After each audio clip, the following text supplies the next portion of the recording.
Sofía tenía solo 8 años cuando se convirtió en la maestra más joven de Colombia. No tenía pizarra, ni escritorio, ni salón de clases. Su aula era el espacio bajo el Puente de los Mártires en Bogotá. Sus pupitres eran cajas de cartón y sus estudiantes eran 15 niños que, como ella, vivían en las calles. Cada mañana a las 7 a.m., Sofía tomaba un pedazo de carbón y comenzaba a escribir letras en la pared de concreto del puente. «Buenos días, clase», decía con la seriedad de una profesora veterana. «Hoy vamos a aprender la letra M de mamá». Cuando Gustavo Petro caminaba por casualidad bajo ese puente y vio la escena, no solo se detuvo a observar, se quedó 3 horas completas escuchando cómo una niña de 8 años enseñaba con más pasión que muchos maestros profesionales. Lo que decidió hacer después cambió para siempre la educación en Colombia. Imagina ver a una niña de 8 años tomando el rol de maestra porque sabe que la educación es la única esperanza de salir de la pobreza. Imagina presenciar cómo el amor por aprender puede florecer incluso en las circunstancias más difíciles. Hola familias, cuéntenos desde qué país nos están viendo mientras narramos la historia de cómo la escuela más humilde de Colombia se convirtió en la inspiración para una revolución educativa. El Puente de los Mártires conectaba dos mundos completamente diferentes.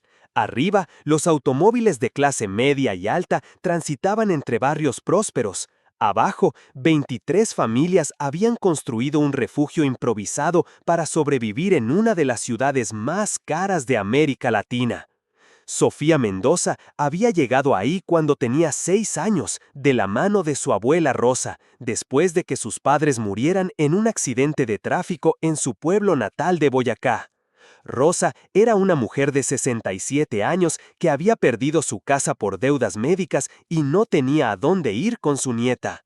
«Mija», le había dicho Rosa cuando llegaron al puente, «esto no es para siempre. Aquí vamos a juntarnos fuerza para salir adelante». Pero 2 años después, el mientras tanto se había convertido en su realidad. La estructura bajo el puente albergaba familias enteras que habían caído en la pobreza extrema, padres desempleados, madres solteras, abuelos abandonados y 15 niños entre los 4 y los 14 años.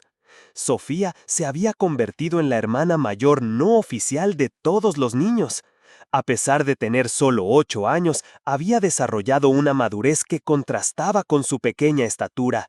Cuidaba a los más pequeños, ayudaba a conseguir comida y había observado que había algo que todos los niños necesitaban, pero que nadie podía darles: educación. «Abuela Rosa», le había dicho Sofía una tarde, «los niños aquí no saben leer». «Mija, es que no tienen cómo ir al colegio». «Pero yo sí sé leer, usted me enseñó. ¿Puedo enseñarles?» Rosa había sonreído con orgullo y tristeza. «Claro que puedes, amor». La primera clase de Sofía había sido un desastre hermoso. Con un pedazo de carbón que había encontrado en la basura, escribió las vocales en la pared del puente. 5 niños se acercaron, más por curiosidad que por interés real en aprender. «Esta es la A», había dicho Sofía con toda la seriedad que podía reunir. «¿Cómo en amor?», le había preguntado Mateo, un niño de 10 años que había estado solo en las calles desde los 7. «Para que puedas escribir tu nombre», había respondido Sofía, «para que puedas leer qué dicen los letreros, para que sepas cuánto cuesta la comida cuando vas a comprar». Esa respuesta práctica había captado la atención de Mateo y de los otros niños. Durante la siguiente hora, Sofía les enseñó las 5 vocales, cómo escribir sus nombres y cómo sumar números básicos usando piedras. Cuando terminó la clase improvisada, algo había cambiado en el grupo. Los niños se sentían menos perdidos, menos invisibles. Alguien había tomado tiempo para enseñarles algo que podrían usar para mejorar sus vidas. «¿Mañana hay más clase, profesora Sofía?», había preguntado Carmen. «Sí», había respondido Sofía, «mañana hay más clase». Durante los siguientes meses, la escuela de Sofía había crecido orgánicamente. Lo que había comenzado como 5 niños sentados en el suelo se había convertido en 15 estudiantes regulares que llegaban cada mañana esperando aprender algo nuevo. Sofía había desarrollado un sistema de enseñanza basado en la supervivencia urbana. Enseñaba matemáticas contando monedas y calculando el costo de alimentos. Enseñaba geografía describiendo los barrios de Bogotá y cómo moverse por la ciudad. Enseñaba historia contando las historias que su abuela Rosa le había narrado sobre Colombia. Pero lo más importante que enseñaba era esperanza. Profesora Sofía, le había preguntado un día Luis, de 12 años, ¿nosotros nunca vamos a poder ir a un colegio de verdad? Luis, le había respondido Sofía con una convicción que sorprendía viniendo de una niña de 8 años. Nosotros somos tan inteligentes como cualquier niño de cualquier colegio. Solo necesitamos que alguien nos dé la oportunidad. Las clases se realizaban de lunes a viernes, de 7 a.m. a 10 a.m. Después, los niños se dispersaban para ayudar a sus familias con trabajos informales. Vender dulces en los buses, limpiar vidrios en los semáforos, cargar bolsas en los mercados. Sofía había establecido reglas claras para su escuela: puntualidad, respeto mutuo y compromiso con aprender. Los niños que no asistían durante una semana perdían su lugar. Era dura, pero justa, y los niños respetaban su autoridad natural. El aspecto más creativo de la escuela de Sofía era cómo había solucionado el problema de no tener materiales educativos. Con la ayuda de su abuela Rosa y de otras madres del puente, había creado un sistema ingenioso de recursos pedagógicos reciclados. Las pizarras eran cartones grandes encontrados en la basura, pintados de negro con pintura donada por un pintor que trabajaba cerca. Los marcadores eran pedazos de carbón y tiza que Sofía conseguía en una construcción cercana. Los cuadernos eran hojas de papel bond que Sofía rescataba de oficinas que botaban papel usado. Cortaba las hojas por la mitad para que rindieran más y las cosía con hilo para crear libretas pequeñas. Para enseñar números, usaba tapas de botellas que los niños recolectaban. Para enseñar colores, había hecho un arco iris en la pared, usando témperas que había conseguido de una escuela que las iba a botar. Pero el recurso más valioso era una enciclopedia de 1995 que alguien había dejado en la basura. Sofía la había rescatado y aunque muchas páginas estaban dañadas, se había convertido en la biblioteca completa de su escuela. «Miren», les decía a sus estudiantes, mostrándoles las imágenes de la enciclopedia. «Este es el mar. Algún día vamos a conocerlo».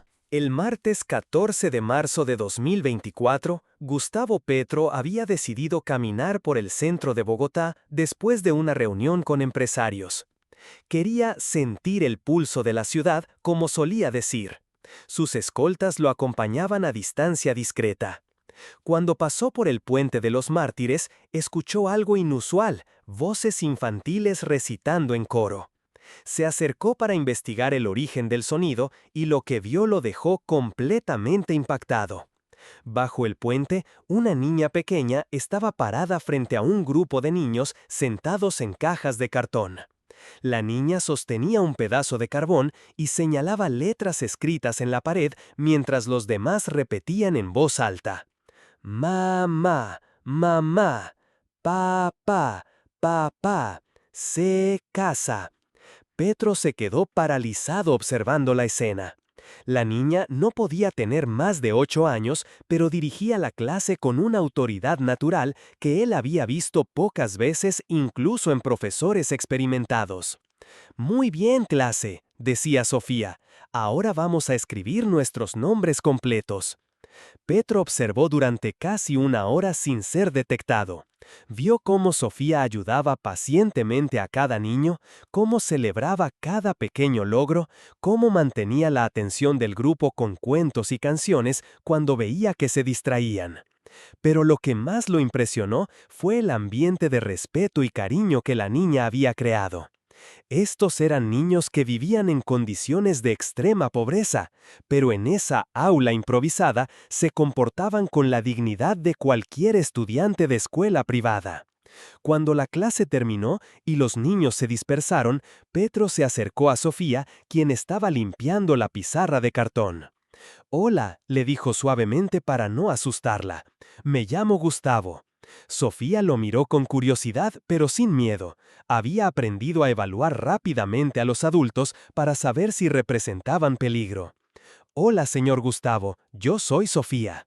Vi tu clase, eres una excelente maestra». Los ojos de Sofía se iluminaron con orgullo. ¿De verdad cree eso? Absolutamente. ¿Hace cuánto que enseñas? Como 6 meses. Al principio solo eran 5 niños, pero ahora tengo 15 estudiantes regulares. ¿Y quién te enseñó a ti? Mi abuela Rosa. Ella fue maestra en mi pueblo antes de venirnos para acá. Petro se sentó en una de las cajas de cartón para estar a la altura de Sofía. ¿Te gusta enseñar? Me encanta, respondió Sofía con una sonrisa genuina. Cuando enseño, siento que estoy ayudando a mis amigos a tener un futuro mejor. Esa respuesta tocó profundamente el corazón de Petro. Esta niña de 8 años había articulado mejor que muchos pedagogos la esencia verdadera de la educación.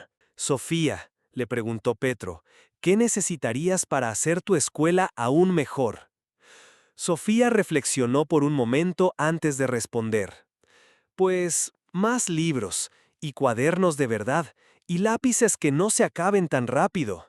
¿Y si pudieras pedir cualquier cosa para tu escuela? ¿Cualquier cosa?, preguntó Sofía con los ojos brillantes. Cualquier cosa. Me gustaría que mis estudiantes pudieran ir a un colegio de verdad, pero los colegios dicen que necesitamos papeles que no tenemos y que necesitamos direcciones que no podemos dar porque vivimos aquí. Esa respuesta fue como un puñetazo en el estómago para Petro. Esta niña había identificado precisamente el problema central del sistema educativo colombiano, la exclusión burocrática de los más vulnerables. Sofía, Ledravidas, ¿qué dirías si te dijera que voy a hacer que todos tus estudiantes puedan ir a colegios de verdad? ¿Usted puede hacer eso?, preguntó Sofía con incredulidad. Sí, puedo hacer eso. ¿Pero yo podría seguir siendo su maestra en el colegio de verdad? La pregunta sorprendió a Petro. Esta niña no pensaba en su beneficio personal, sino en continuar ayudando a sus compañeros. Sofía, le dijo con una sonrisa, creo que tú podrías enseñarle a muchos maestros cómo ser mejores profesores. Una semana después de conocer a Sofía, Petro convocó una reunión de emergencia con el ministro de Educación, los secretarios de Educación de las principales ciudades y los rectores de las universidades pedagógicas más importantes del país. «Quiero contarles sobre la maestra más extraordinaria que he conocido», comenzó Petro.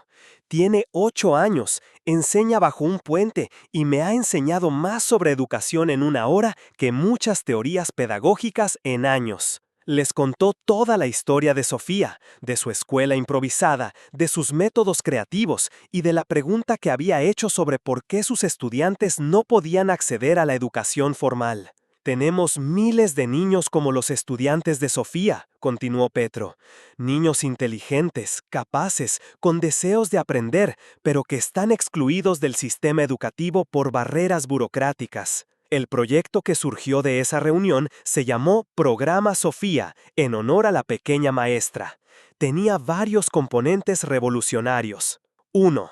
Educación sin barreras. Ningún niño sería rechazado por falta de documentos o dirección fija. 2. Maestros comunitarios. Niños y jóvenes talentosos podrían ser formados como educadores para sus propias comunidades. 3. Escuelas móviles. Aulas que llegaran hasta donde estuvieran los niños. 4. Pedagogía de la supervivencia.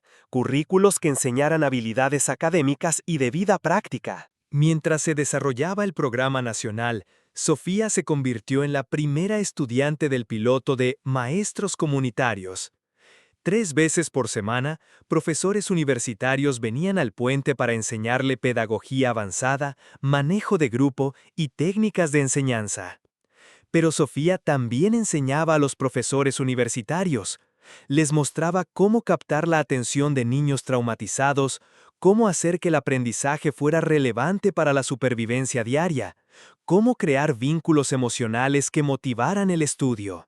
Los niños de la calle necesitan sentir que lo que aprenden les va a servir hoy, no en 10 años, le explicaba Sofía a la profesora de pedagogía de la Universidad Nacional.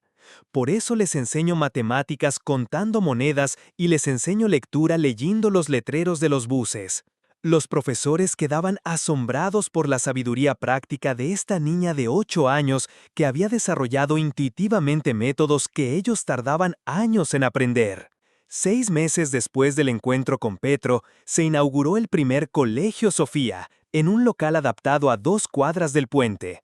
No era solo una escuela, era un centro comunitario que ofrecía educación, alimentación, atención médica básica y apoyo psicológico. El día de la inauguración, Sofía caminó por primera vez en su vida hacia un edificio que tenía la palabra escuela escrita en grande en la entrada. Llevaba puesto un uniforme nuevo y cargaba una maleta con útiles escolares que nunca había soñado poseer. Pero lo más importante no era que Sofía fuera a estudiar en un colegio real.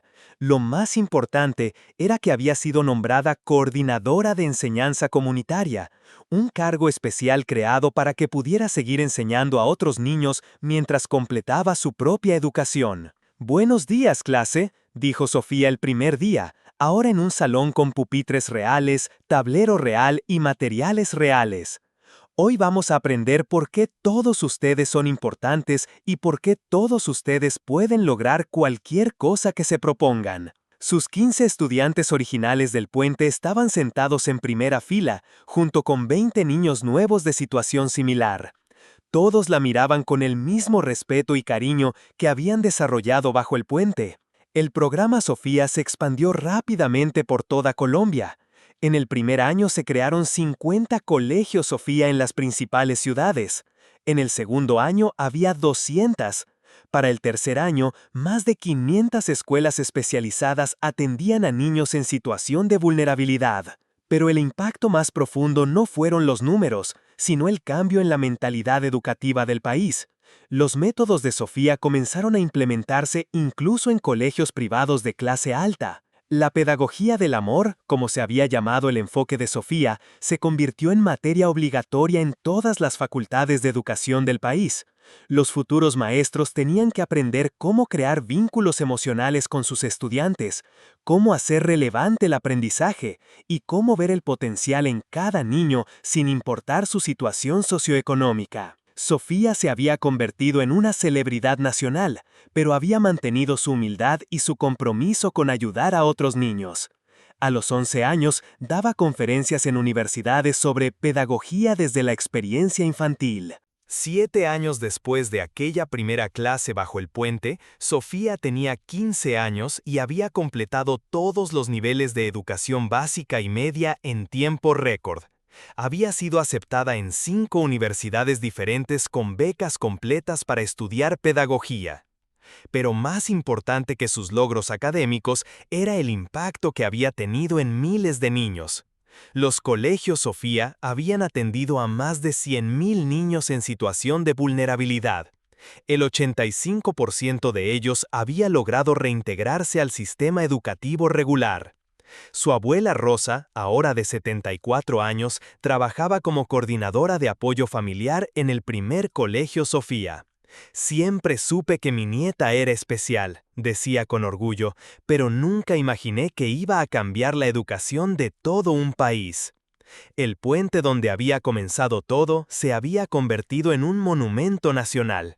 Una placa recordaba: «Aquí nació la escuela más importante de Colombia. Maestra Sofía Mendoza, 8 años». La historia de Sofía había trascendido fronteras. UNESCO la había reconocido como joven embajadora mundial de la educación. Su metodología se había implementado en programas piloto en Brasil, México, Guatemala e incluso en países africanos con altos índices de exclusión educativa. El genio de Sofía, explicaba el director de UNESCO para América Latina, fue entender que la educación no es un privilegio que se otorga, sino un derecho que se ejerce. Su ejemplo demuestra que cualquier niño, en cualquier circunstancia, puede ser agente de cambio educativo. A los 15 años, Sofía había escrito un libro, Enseñar es amar, Memorias de una maestra de 8 años. Los derechos de autor se destinaron completamente a financiar más colegios Sofía en zonas rurales. La historia de Sofía nos enseña que la verdadera educación no necesita edificios lujosos, tecnología sofisticada o recursos abundantes.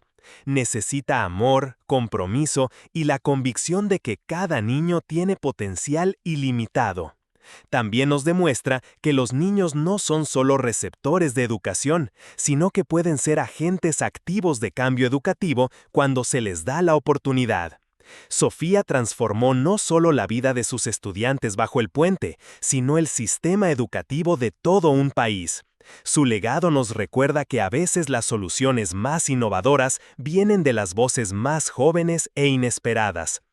Hoy, cuando Sofía camina por las calles de Bogotá, ve niños con uniformes escolares dirigiéndose a los colegios que llevan su nombre. Ve a antiguos estudiantes de la calle que ahora son maestros, doctores, ingenieros. El sueño que comenzó bajo un puente con un pedazo de carbón y mucho amor se ha convertido en una realidad que ha cambiado cientos de miles de vidas. Y todo comenzó con una niña de 8 años que creyó que todos los niños merecían aprender, sin importar dónde vivieran o de dónde vinieran. Si esta historia te ha inspirado, compártela, porque necesitamos recordar que la educación es el derecho más fundamental de la infancia y que todos podemos ser maestros cuando compartimos conocimiento con amor.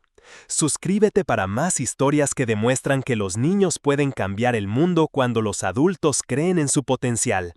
Y cuéntanos, ¿conoces algún niño que esté marcando la diferencia en su comunidad? Porque como nos enseñó Sofía, enseñar es amar, y amar es la fuerza más poderosa para transformar el mundo.